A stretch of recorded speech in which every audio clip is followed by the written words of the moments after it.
Assalamualaikum warahmatullahi wabarakatuh.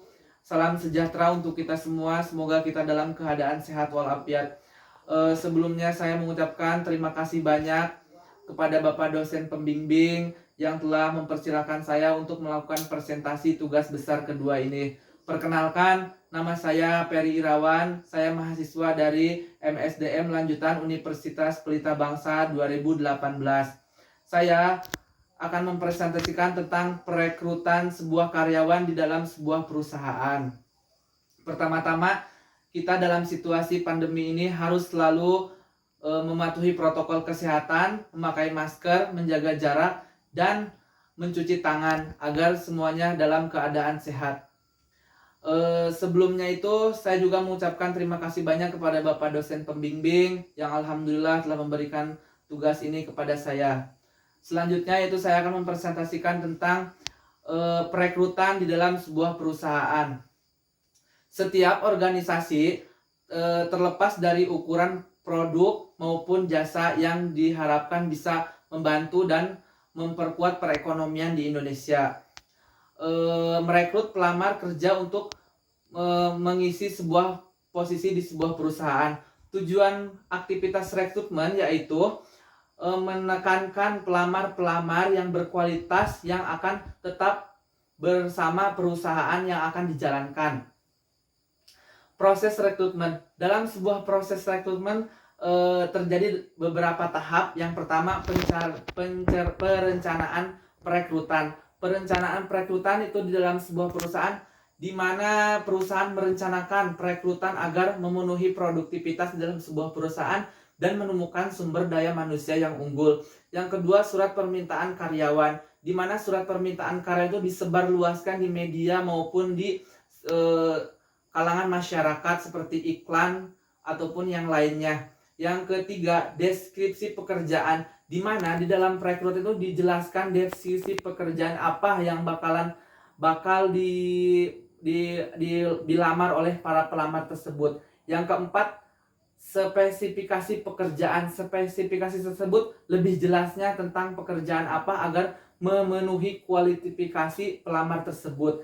Yang kelima, strategi rekrutmen. Strategi apa? Misalkan di dalam suatu pandemi ini banyak sekali strategi rekrutmen seperti strategi online maupun offline. Mungkin dalam online bisa wawancara, offline juga bisa wawancara, dan MCU medical check up juga itu tidak bisa online karena dia harus mensertakan dirinya sendiri untuk dicek kesehatan. Yang selanjutnya tes psikotes bisa juga online karena banyak sekali media-media sosial dan bisa dilakukan seperti Zoom maupun Google Meet. Yang keenam adalah penyaringan, di mana penyaringan itu banyak sekali prosesnya. Setelah melalui proses beberapa tahap, kemudian dipilihlah salah satu agar memenuhi kualifikasi yang diinginkan oleh perusahaan. Yang ketujuh adalah kumpulan pelamar. Jadi pelamar tersebut disatukan, kemudian nanti akan terus diberi pengarahan dan diberikan training untuk berjalannya sebuah perusahaan. Yang kedelapan, pemberitahuan kepada pelamar. Jadi pelamar manakah yang lolos dan manakah yang tidak lolos. Selanjutnya itu langkah-langkah proses seleksi. Di sini banyak sekali langkahnya: langkah pelamar, wawancara, saringan pendahuluan, tes seleksi, dan latar belakang. Latar belakang disebut di sini kita bisa menjelaskan latar belakang perusahaan maupun latar belakang si pelamar tersebut. Yang kedua adalah penempatan, di mana si pelamar tersebutlah memenuhi kualifikasi yang diinginkan oleh perusahaan, maka pelamar tersebut akan ditempatkan di bagian-bagian tersebut sesuai dengan spesifikasi dan keahlian di dalam dirinya di pelamar tersebut.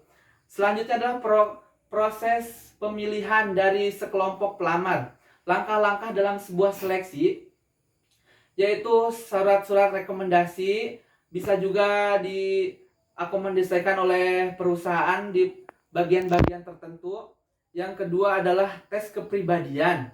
Tes kepribadian itu kita melihat bagaimana orang itu bekerja dan bagaimana orang itu bisa untuk memenuhi kebutuhan di perusahaan kita, kebutuhan produk pasar, kebutuhan untuk membangun ekonomi yang maju di perusahaan, maupun memajukan perusahaan, maupun memajukan dirinya sendiri dan kesejahteraan.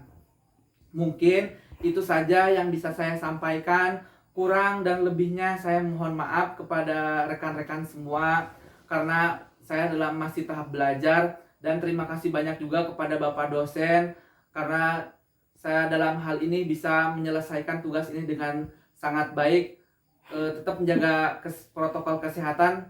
Semangat untuk kita semua agar bisa terus maju menjadi sebuah karyawan yang baik dan perusahaan yang baik juga.